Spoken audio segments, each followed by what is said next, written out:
Olá pessoal, tudo bom? Sou o André da Educabi. Hoje nós vamos estar batendo um bate-papo com a Lúcia. A Lúcia ela vai se apresentar aí, é uma excelente profissional. Ela trabalha numa instituição de ensino aí na parte de relacionamento. O que será importante no relacionamento? O que é a grande magia desse relacionamento na permanência desse aluno? Bom dia, Lúcia, tudo bom? Se apresenta, Bom Lúcia. dia. Bom dia. Então, eu sou a Lúcia Macluf, eu sou pró-reitora de relacionamento de uma instituição de ensino aqui no Paraná. Já exerço essa função há 13 anos, né? A ideia é cuidar, né, do trabalho da frente de permanência, então nós temos aqui uma frente de permanência. Eu sou formada em Direito já há muitos anos, né, e fiz essa transição aí há 13 anos atrás para a área de educação. Lúcia, como que foi para você chegar? Qual que é a sua caminhada até chegar aí na pró-reitoria de relacionamento, né? Como que foi essa história, essa trajetória? Quantos anos já à frente, né, no relacionamento com o aluno, fazer o vínculo com esse aluno, fazer esse aluno se apaixonar propriamente dito pela instituição? Esse é um trabalho que não é um trabalho solitário, né? Então, eu vim para fazer uma consultoria aqui em Foz do Iguaçu, e aí, durante esse trabalho de consultoria, eu acabei me envolvendo, me apaixonando, né, pelas pessoas, num projeto muito bonito, que era um projeto de mudança de metodologia, aquisição dessa instituição, e um dos itens importantíssimos era esse, né, de ter alguém que cuidasse dessa frente de permanência e trabalhasse com a gestão da evasão. Então, inicialmente ela era uma gerência e depois ela se transformou numa pró-reitoria quando a instituição virou centro universitário. E é um pilar estratégico? Como que você vê hoje, dentro da metodologia, dentro da instituição de ensino, é um pilar estratégico ter um setor de relacionamento? Ah, sem dúvida nenhuma, né? Todas as pesquisas mostram que você manter o aluno é muito mais barato do que você adquirir. Então, pensando na questão, pensando só na questão financeira, né? Se a gente pensar só sobre esse ângulo, é muito mais barato você manter um aluno do que conquistar. O custo de aquisição de um aluno hoje, a média, né, é um valor de uma mensalidade. Então, é muito caro, né? Então, eu acho que é uma questão estratégica, inclusive, que reflete na imagem da empresa, né? Na captação, na imagem, até na própria perenidade, essa questão da permanência é importante, né? Muito, muito estratégico. Você está à frente, né? O que mudou? Qual que é o perfil do aluno de 10 anos atrás para o perfil do aluno hoje? O que, que você vê que mudou no cenário?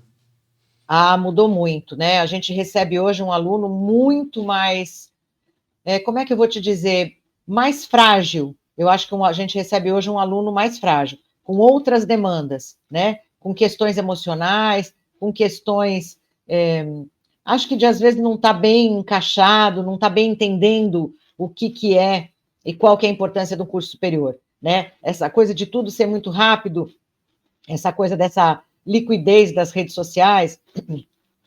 Você convencer um aluno que um curso superior é um divisor de águas na vida dele é bem difícil, né? Então, vou te dar um exemplo. Os alunos na área de engenharia de software e análise de sistemas, que hoje é um dos maiores cursos aqui da instituição, eles são seduzidos por fazer uma certificação. Ah, eu vou fazer uma certificação em Oracle, né? E vou trabalhar, eu vou ganhar 3, 4 mil reais. E se ele fizer um estágio, ele vai ganhar 800 reais. Então, essa coisa muito, muito fugaz. Então, a gente tem procurado construir, inclusive nas capacitações docentes, uma linha, um discurso, né? Porque caso o aluno questione, mas o que um curso superior vai fazer na minha vida, né? Então, como é que a gente vai combater esse imediatismo, né? Como é que você vai dizer, não, aqui você vai aprender a pensar, né? A gente vai te dar uma sustentação teórica para isso, né? Você vai ser capaz de aprender a aprender qualquer coisa, né? Você vai desenvolver o raciocínio lógico, você vai interagir com pessoas que também estudam. Então, dizer para ele, a importância do mundo acadêmico. Então, é um exercício, André, constante de criar argumentos e de criar estratégias para envolver esse aluno, né? Você colocou aí uma fala que o aluno chega emocionalmente fragilizado, né? Ele Aham. chega fragilizado, sobrecarregado muitas vezes, né? E o imediatismo.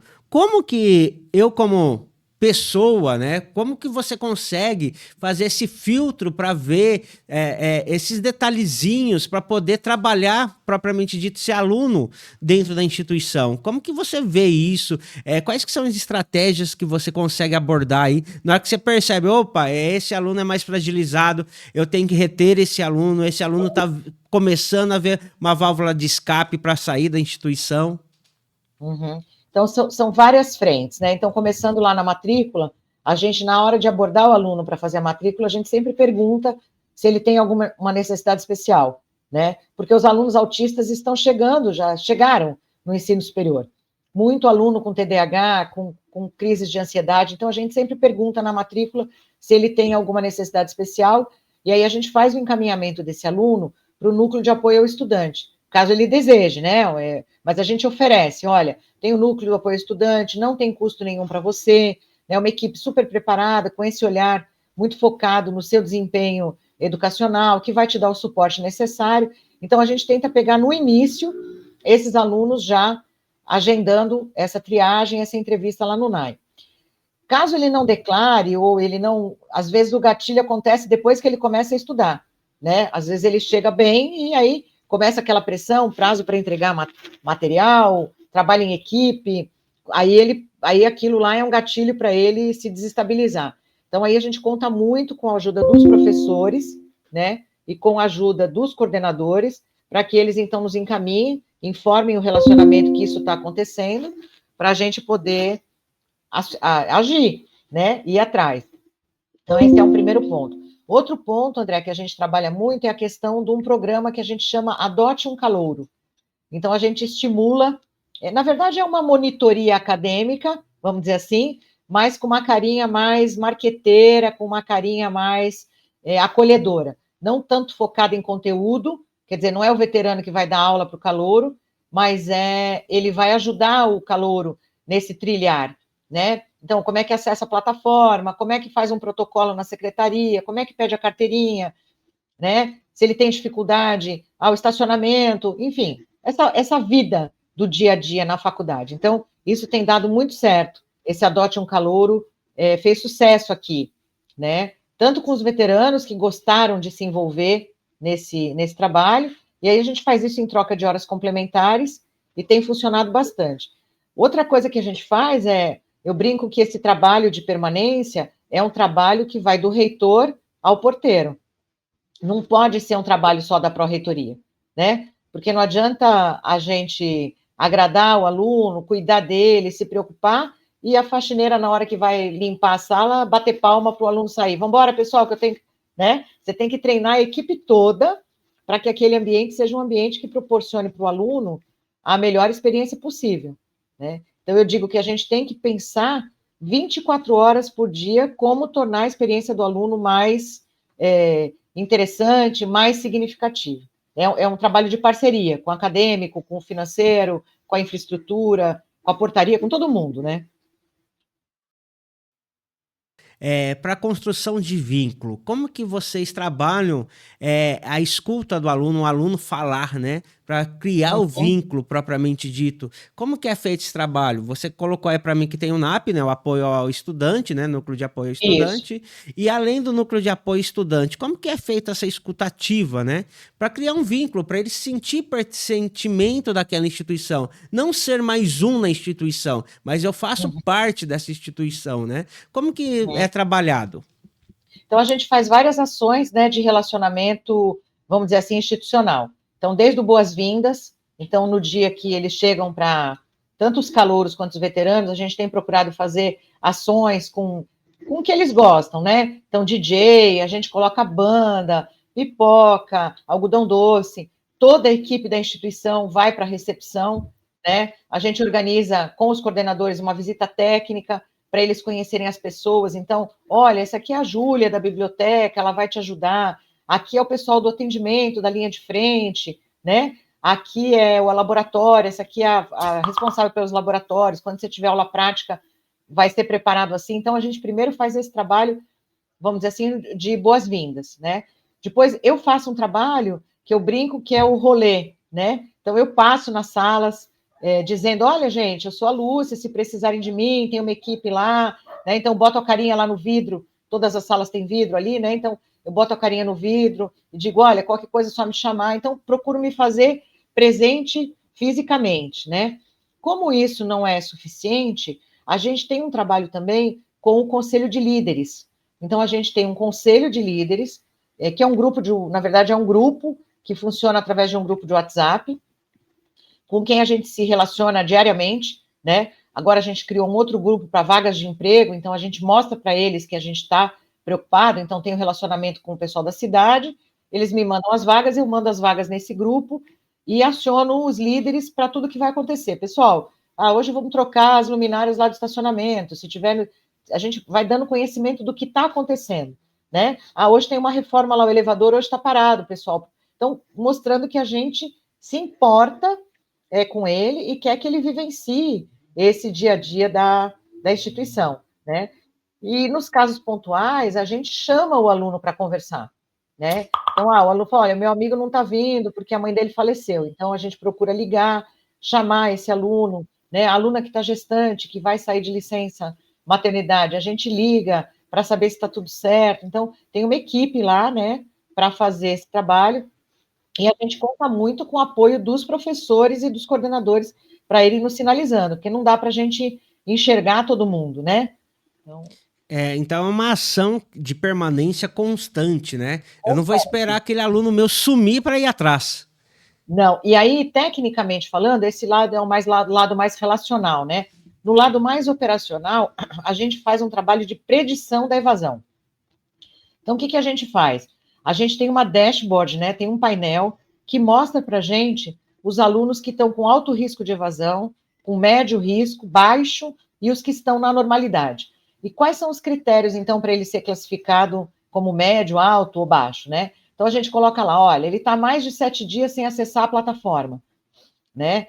Ele está faltando na aula, ele está inadimplente, não pagou mensalidade esse mês, ou ele já tem uma reprovação, né? No andar do semestre, ele já tem uma reprovação, que aqui o modelo é por projeto, então mensalmente ele tem a prova. E aí a gente passa esse relatório para o coordenador, mostrando, falou, olha, coordenador, esse aluno está com alto risco de evasão, liga para ele, né? Aí o coordenador liga e retorna para a gente dizendo o que ele combinou. Olha, ele estava faltando porque estava doente, mas não juntou o atestado. Ele estava desanimado, mas eu já marquei uma reunião com ele. Enfim, então o coordenador faz esse trabalho com esse relatório de, vamos dizer assim, de predição da evasão, e a gente procura fazer as ações para motivá-lo a não desistir, né? Para ficar com a gente, com base nisso que a gente colhe desse relatório aí de predição da evasão. Quando a gente fala em evasão, né? O alinhamento, você passou aí desde o setor acadêmico ao setor financeiro, todos são juntos, né? Uma união, né? Que deu para se entender. E com isso você tem vários indicadores que você vai monitorando e esse monitoramento ocorre que você já sinaliza, esse aluno é sinalzinho amarelo, já tem que ir atrás, buscar. Não vamos esperar propriamente dito falar que o aluno vai embora, né? Depois que começa a... Desculpa. Não, pode ir. Porque a hora que ele protocola o requerimento de transferência, de trancamento, de cancelamento, aí é muito tarde, é muito difícil segurar o aluno depois que ele já tomou a decisão. E deve ser um pouco difícil para você, porque o aluno ele vem com uma metodologia já específica na cabeça, né? Ele sai do ensino fundamental, parou de estudar há muito tempo, com aquelas caixinhas, né? E nós sabemos aonde que você está inserida hoje, trabalha através de projetos. É totalmente diferenciado, desconstrói a matriz curricular. Como explicar isso para o aluno, que o aluno ele vai sentir uma insegurança, né? Ele não vai ter aquela avaliação propriamente dita, de provas, não sei o quê, mas tem avaliações por projetos, avaliações por desempenho, tem as rúbricas avaliativas, né? É totalmente diferente. A gente pode falar que foi uma das pioneiras no Brasil a trabalhar com isso, né? E aí, o que eu faço para entrar na cabecinha desse meu aluno para eu falar assim, opa, não, eu vou ali para concorrente, que é provinha, acabou, tô indo embora, não tem trabalho para fazer. Como que é esse relacionamento, essa construção para dentro da metodologia ativa para o aluno percorrer aí até a sua formação? Então, esse foi um problema para nós quando a gente fez a mudança, e até alguns anos atrás, né? Hoje, o aluno já chega sabendo que a instituição é diferente, né? Hoje ele já chega, inclusive por isso, a maioria dos alunos que vem estudar com a gente, vem porque ele escutou dizer que lá é diferente, que lá aprende na prática, que lá ele tem conexão com o mercado de trabalho. Então, hoje é mais fácil, mas mesmo assim, a gente tem uma coisa que a gente chama de CPP, que é uma competência pessoal e profissional, é um conteúdo, né? Onde a gente explica para o aluno tudo isso, né? Que a gente não inventou isso, que isso é focado nas coisas da neurociência, que isso é para a gente aprender mais, que isso é para dar significado àquilo que ele aprende. Então, a gente fala, ó, o que é um aprendizado efetivo? Né? A gente diz para ele, o que é aprender de forma efetiva? É quando você aprende, sabe colocar em prática e nunca mais esquece, né? Então, a gente faz essa fala com eles através dessa CPP, que são 4 encontros, né? 1 encontro presencial e 3 encontros online, onde o calouro é apresentado para essa metodologia. Né?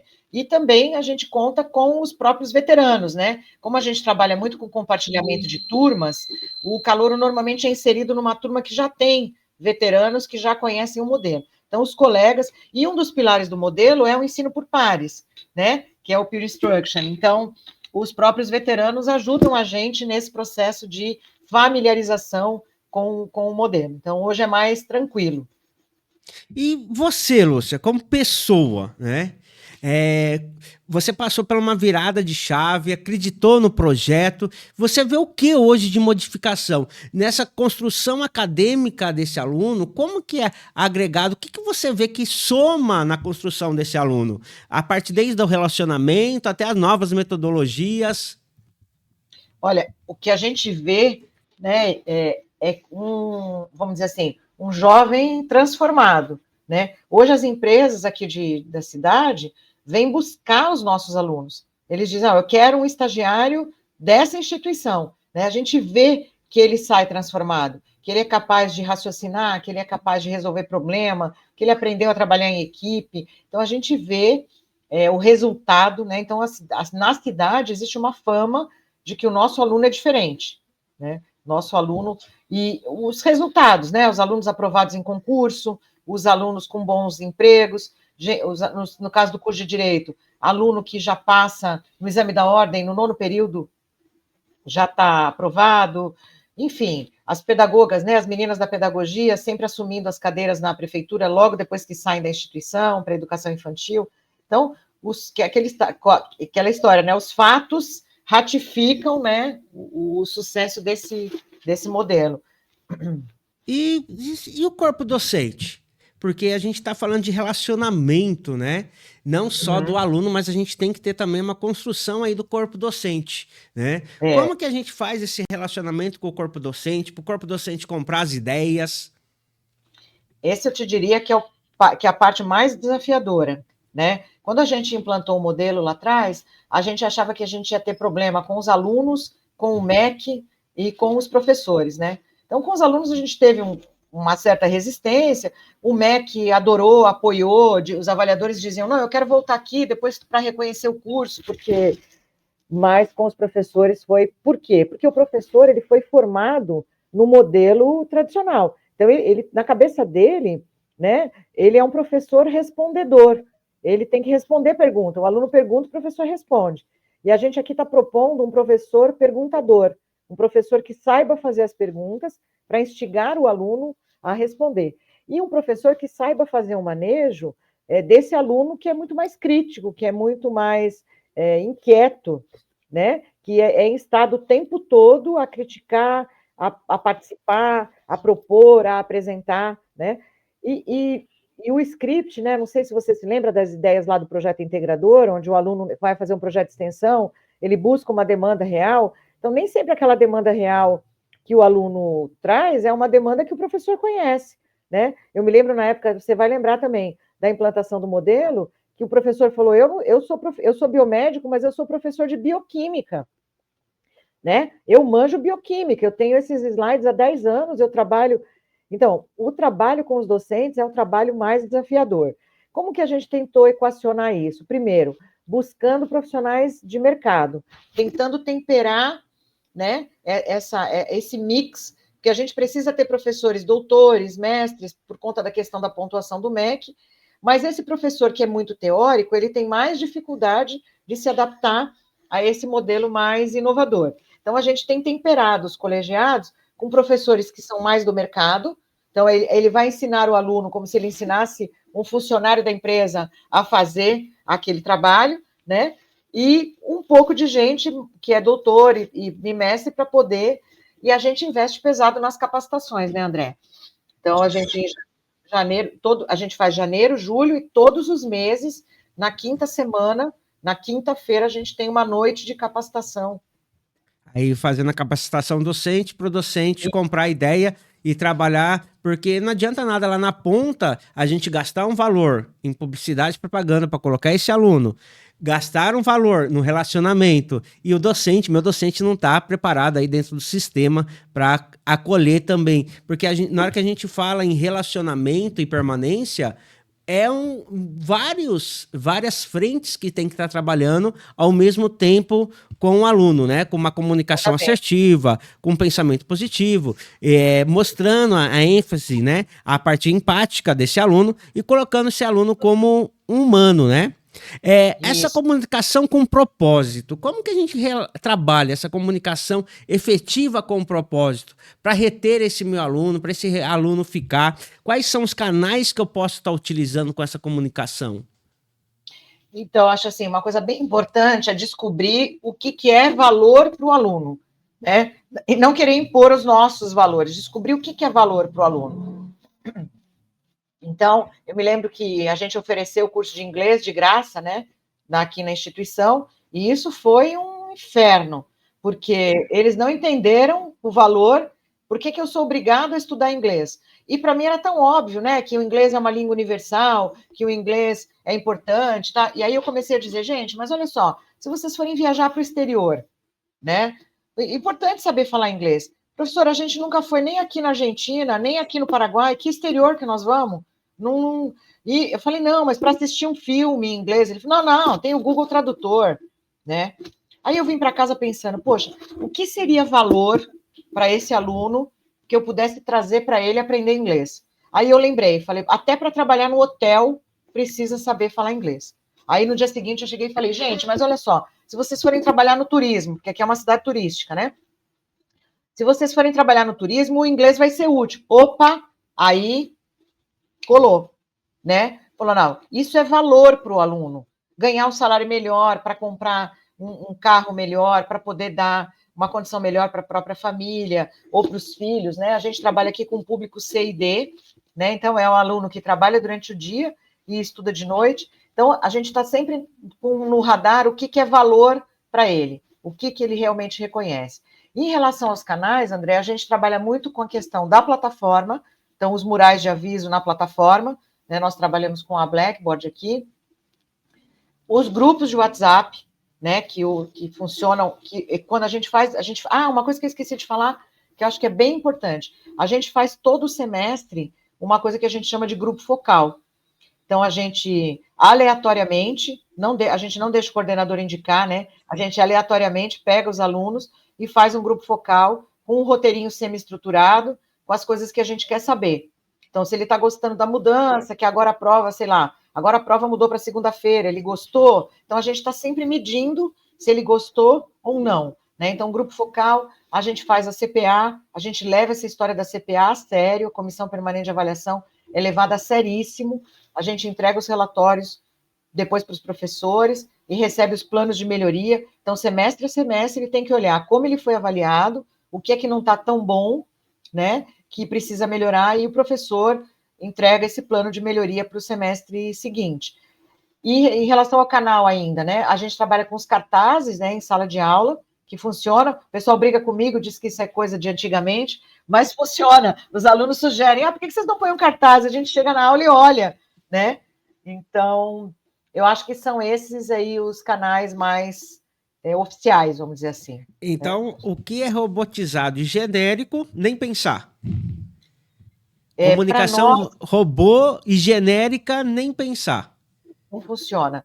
Na verdade, assim, a gente até usa, André. Então, por exemplo, eu tenho lá uma régua positiva para mandar mensagem para os alunos quinzenalmente. Então, por exemplo, a cada 15 dias eu mando uma mensaginha para ele por SMS, dizendo, ó, não esqueça, semana que vem é prova, estude, tarará.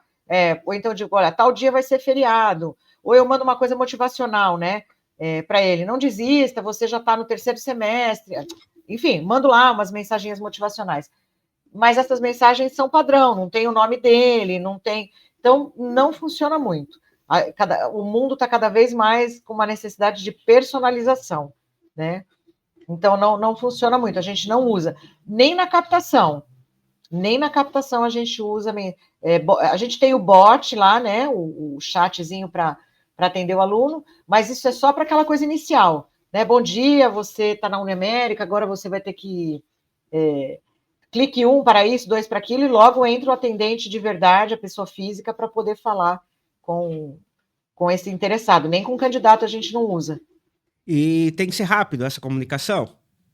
Tem que ser rápido. Hoje em dia, se você demorar mais do que 3, 4 minutos, eles acionam outro canal. E Eles vai. entram no chat do Instagram, eles entram no bot do atendimento, eles mandam mensagem para o relacionamento, né? Porque existe esse imediatismo, né?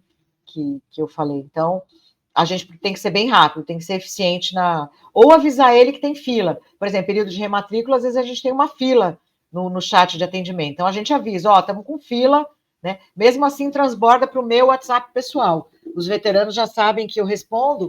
Aí, quando o chat lá da instituição está muito cheio, eles me chamam. Lúcia, vai ter aula amanhã, Lúcia, que eu preciso do documento tal. Aí a gente acaba cobrindo um pouquinho nessa deficiência do chat. E todo esse processo é um processo de construção, porque cada semestre um perfil diferente que está entrando de aluno. Você percebe Exatamente. isso? Como que você vê esse perfil que está mudando a cada semestre? A gente percebe, né? A gente até estuda essa coisa das gerações, né? E semestre a semestre chegam, e principalmente, André, uma coisa que eu acho importantíssimo trazer, essa geração que fez o ensino médio na pandemia. Então, essa geração que está hoje aí, né? Que fez o ensino médio na pandemia, é uma geração que precisa muito, muito. Elas vieram com lacunas na formação, né? Tanto na formação de conteúdo mesmo, que eu quero dizer, quanto questões emocionais. Ficaram 2, 3 anos fechados dentro de casa, né? Com medo de morrer, então, com uma super proteção dos pais. Então, essa turminha recentemente, precisa de mais atenção e cuidado ainda. Outro dia eu atendi uma aluna chorando porque a professora disse que o trabalho dela estava uma colcha de retalhos. Aí ela disse que não sabia o que era colcha de retalho, que ela entendeu que a professora disse que o trabalho dela estava um trapo. E ela chorava. Eu falei, não, mas uma colcha de retalhos não é um trapo. Uma colcha de retalhos é uma coisa que está construída com vários pedacinhos. Provavelmente o que o professor quis dizer, e talvez essa não tenha sido a melhor palavra, né? O professor talvez pudesse ter para você, olha, tem um pedacinho de cada coisa, precisa encaixar melhor as ideias, né? Talvez o professor tivesse sido um pouquinho mais delicado, mas para você ver a sensibilidade da menina, que o professor falou, não, mas esse texto aqui está uma colcha de retalhos, porque ela fez vários copiar e colar. Então, é de uma delicadeza, de uma fragilidade que, às vezes, a gente até se assusta, sabe? Falta a parte emocional, construção emocional. Para Falta. a construção emocional, né? A construção aí na instituição de vocês, como que você trabalha, como que é feita? Projeto ainda tem projeto de vida? Como que é que a gente trabalha aí na instituição? A gente tem esses conteúdos que a gente chama de competências pessoais e profissionais, né, as CPPs, com essas temáticas, que são temáticas, vamos dizer, transdisciplinares, né, que atravessam todos os cursos, com projeto de vida, sexualidade e gênero, a gente trabalha falar em público, então a gente procura, né, ir fortalecendo os alunos através desses conteúdos e mais esse trabalho do NAI. Agora, a maior parte tem que ser feita pelo próprio aluno, né? Pela família. A instituição faz uma parte e a gente precisa que o aluno também faça a parte dele, né? necessidade também da participação da família, porque a gente trabalha com ensino fundamental, médio aí, a gente vê que é importantíssimo a família, né? Então, no ensino superior, porque antigamente, na minha época de faculdade, minha mãe falou assim, passou, pegou o diploma, beleza. Hoje tem um envolvimento também da família. Uma das coisas que eu faço bastante aqui, André, é atender os pais, né? Porque esses meninos são frágeis e têm essa demanda toda por conta também da forma de pensar desses pais, né?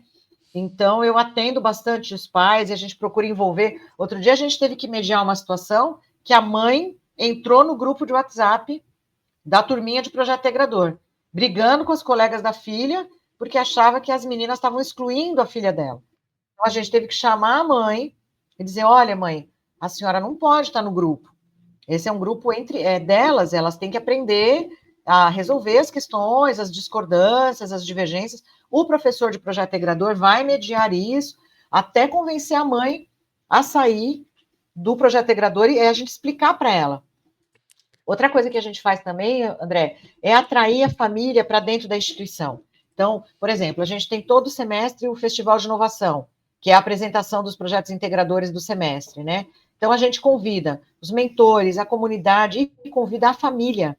Esse mês de junho que passou, que foi o Festival de Inovação, a gente viu até os avós, os alunos trazendo os avós. Então, a gente enfatiza muito, porque a família é parceira no processo de permanência, né? Ela é uma grande incentivadora do aluno. Muitas vezes o pai paga a mensalidade também. Então, conhecer o que a gente faz, por que a gente faz, quem somos nós. Outro evento que a gente faz é a festa junina. Então, hoje a gente faz uma festa junina bem bacana e incentiva os alunos a trazerem os pais. Então, é importante a participação da família, por incrível que pareça, no ensino superior é muito importante. É visto o aluno holístico, né? Forma integral. Holístico, isso. Isso. E a gente procura também interagir com as empresas, né? Na hora dos relatórios de estágio, trazer os mentores, que são as pessoas das empresas onde tem as demandas. Então, a gente faz um café da manhã com os mentores para tentar conectar esses mentores também com o projeto. Então, a empresa também pode ser um elemento de fortalecimento desse relacionamento, né? Quando a empresa entende o que o aluno está fazendo, libera ele para ir fazer lá a coleta de dados do projeto integrador, prestigia esse aluno, né? Investe no aluno. Então, são vários pontos, né? Então, é a família, é o próprio aluno, é a instituição, é a empresa. É um trabalho de aquele joguinho de Tetris, sabe? Que você vai encaixando as pecinhas para poder fazer aparecer, né? Aquele cubo mágico bem bonito, que é o aluno transformado aí quando ele recebe o diploma.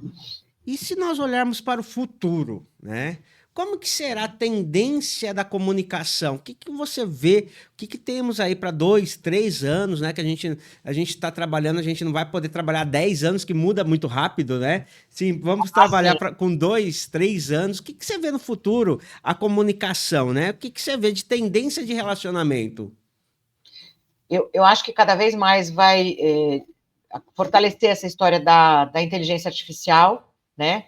Então, a gente tem aqui na instituição, para os cursos digitais, o que a gente chama de personal prof, que é um professor, que é uma inteligência artificial, para quem um aluno pode perguntar as dúvidas. Então, eu acho que vai crescer bastante. A gente tem lá uma ferramenta que corrige redação e dá o feedback para o aluno, né?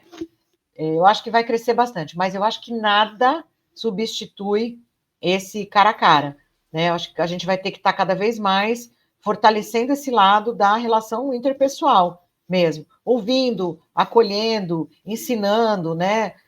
Educando mesmo, fazendo esse papel de educador, e acho que nada substitui essa interação presencial, né? E o MEC sinalizou com essa mudança toda que houve no EAD, né? E eu acho que o presencial vai ganhar força com isso, né? Porque está exigindo que o aluno vá para o polo, que o aluno faça prova, que o aluno tenha aula prática, né? Então, eu penso que vai melhorar, a parte tecnológica vai ajudar bastante, mas a gente vai ter que fortalecer mais ainda a preparação, porque não é só o aluno que tem problema de inteligência emocional, o professor também tem, né? puxando aí o MEC, né? O MEC mudou agora o EAD, o MEC mudou também o instrumento de avaliação, né? 5 dimensões, né? Agora ele Isso. não avalia mais por competência, ele avalia uma modo geral, né? Ele vai chegar e avaliar em si um contexto geral, né? E como que o Exato. MEC vê essa parte de relacionamento? Olha, eles têm, em todas essas visitas, agora as visitas são todas online, né? Eles dão bastante atenção para todas essas ações de relacionamento. Tanto que eu acompanho a visita, né? A gente mostra o trabalho do NAI, os relatórios do NAI, a gente mostra esse trabalho da frente permanência.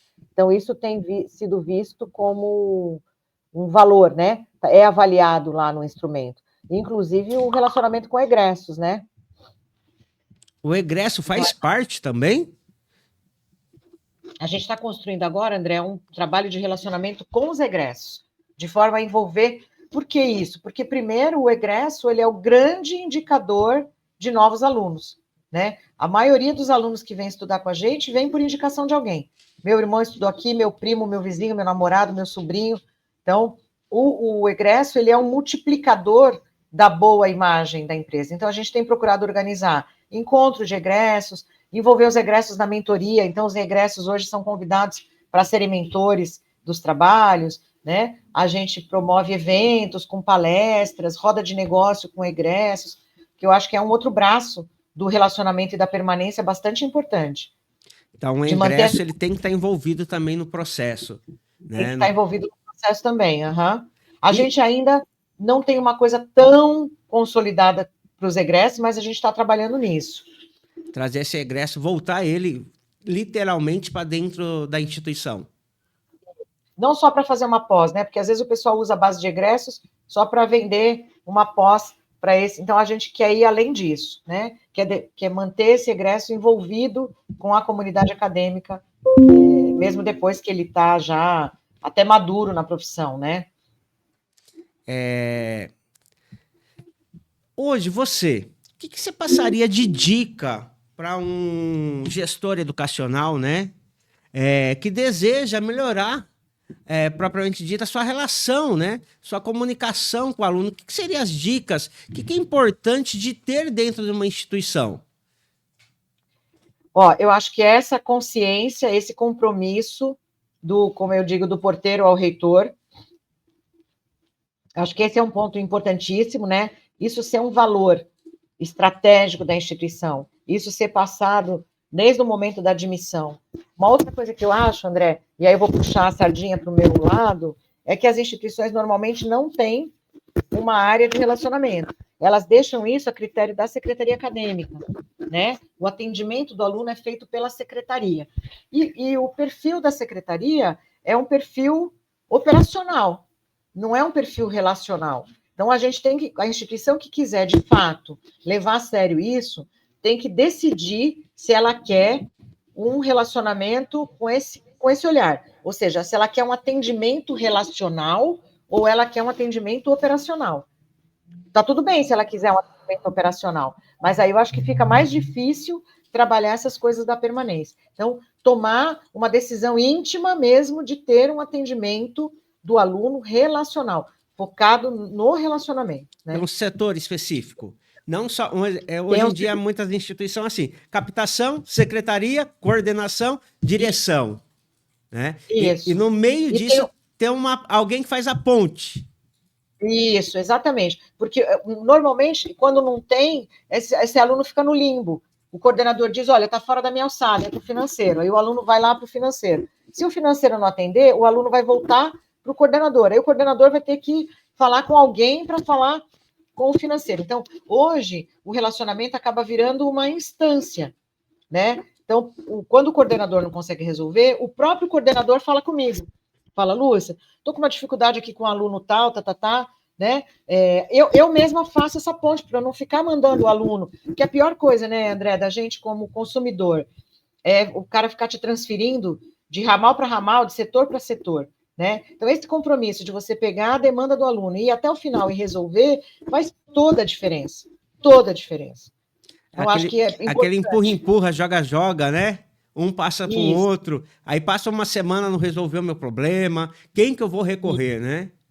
Isso. Depois, porque assim, a gente mede, né, o NPS, né, a história do Net Promote Score, quer dizer, o índice de recomendação do aluno. Isso tem tudo a ver com ele se sentir satisfeito, né? Com ele se sentir atendido, como você disse, se sentir partícipe, ser parte, né?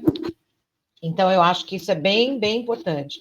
Eu fiz um trabalho numa instituição de ensino na Paraíba, que entendeu isso, uma instituição de 5.000 alunos, 1.200 alunos de medicina, desculpa, e eles criaram uma central de relacionamento. Né? Então, eu fiz uma consultoria para eles de 6 meses, trabalhando essa ideia de montar a central de relacionamento. Então, eles já tinham uma coisa mais embrionária, então a gente montou uma central de relacionamento e treinou as pessoas, desenhamos os scripts, investimos em técnica de abordagem, porque você tem que aprender, né? Como é que você aborda. Nem sempre os assuntos são assuntos fáceis de falar, né? Então você tem que ter um traquejo ali para abordar esse aluno e para trazer o problema e resolver. Ah, o aluno está comendo, o aluno marombado lá de educação física está comendo marmita na sala de aula, com frango e batata doce, e os outros alunos estão reclamando, né?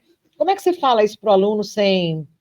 Pô, professora, eu trabalho, eu tenho que comer antes de... Estuda de manhã, tenho que comer antes de ir para o trabalho, né? Aí a gente acaba colocando micro-ondas lá na praça de alimentação da instituição. Ó, meu querido, tem lá o micro-ondas, o local da sala de aula não é o local melhor para estar fazendo isso. Então, você tem que treinar as pessoas para falarem isso. Uma linguagem não ofensiva, né?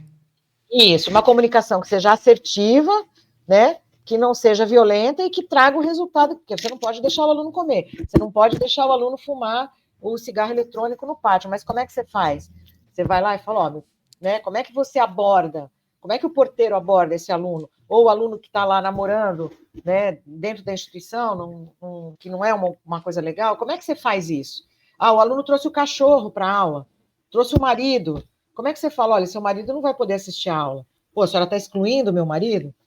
Né? Então, você tem que orientar as pessoas para essa dinâmica dessas coisas que acontecem no dia a dia, que são super comuns, né? Ah, meu gato tem medo de ficar sozinho, trouxe o gato na caixinha para a aula. Como é que você faz? Leva o gato, né? Isso são problemas reais de agora, né? Que antigamente não tinha esse tipo, né? Então, muitas vezes a gente fica engessado no que antigamente a faculdade não evolui, né? Com a sociedade, né? Pois é. Então, a gente tem que estar preparado para essas demandas, né? De um jeito bem, vamos dizer assim, destemido, ousado, criativo. Eu diria que, assim, a coisa que mais você tem que trabalhar é a sua criatividade. Empatia, muito humanismo, né? Isso. Você tem que ser super observador, até olhar o que está acontecendo. Então, alguém que circule pela instituição, que olhe o que está acontecendo, né? Que tenha essa empatia, que tenha técnica para abordar os alunos, né? E o que é bastante desafiador, não é fácil, não. Lúcia, a gente está chegando aí para a nossa parte final, tá? Eu queria que você deixasse uma mensagem aí, né? Sobre relacionamento, que o relacionamento se faz com vínculos reais, né? Que não é somente aquela parte robotizada, né? O que a gente pode deixar aí de relacionamento, construção de relacionamento, como que a IES trabalha, pode vir trabalhar, uma diquinha rapidinha, aí como que a IES faz. E o ser humano, né? Como que a gente vê o aluno como ser humano, não somente como lead, não somente como uma matrícula, não somente como uma pós, né? A minha sugestão é invista em pessoas, né? Invista nas pessoas, na capacitação dessas pessoas, porque aquela história, né, no final das contas, é um ser humano trabalhando com outro ser humano. Né? Então, se eu tivesse uma dica, era dizer, invista nas pessoas, capacite todo mundo, né? Transforme essa necessidade de um bom relacionamento num valor institucional. Bota isso lá no business plan, no planejamento estratégico, né? Contemple uma linha do orçamento para cuidar do relacionamento, né? Tanto o relacionamento interno quanto o relacionamento externo, porque os resultados aparecem, né? Os resultados aparecem. A gente tem hoje uma evasão média no Brasil, no ensino superior, de 10%, né? Então, 10% dos alunos que você capta, você perde. Olha que coisa séria. E aqui nós temos 7,6%. Então, a gente está bem abaixo, porque essas coisas dão resultado, né? o aluno, ele, claro, a gente não consegue impedir que todos abandonem, né? A gente não consegue. Tem questões pessoais, mudança de cidade, questões financeiras insuperáveis, mas funciona. Os números aparecem. Essa é a minha dica. Ok, Lúcia, muito obrigado. Eu tive o prazer aí de Nada. trabalhar com a. Tive um prazer de trabalhar com a Lúcia, profissional sensacional. Ela acolhe mesmo o aluno, ela trabalha a parte humana do aluno. Muitas vezes enfatiza, ou coordenador, ou diretor, para e vamos agora ver a pessoa que você está atendendo. Não é somente um aluno aqui, um número, né, expressivo. Uma pessoa aí sensacional. Muito obrigado por esse bate-papo aí. Obrigada a você, André. Sucesso para vocês aí. Muito Tudo obrigado, de bom. Lúcia. Obrigada a você. Tchau, Tchau, tchau. tchau.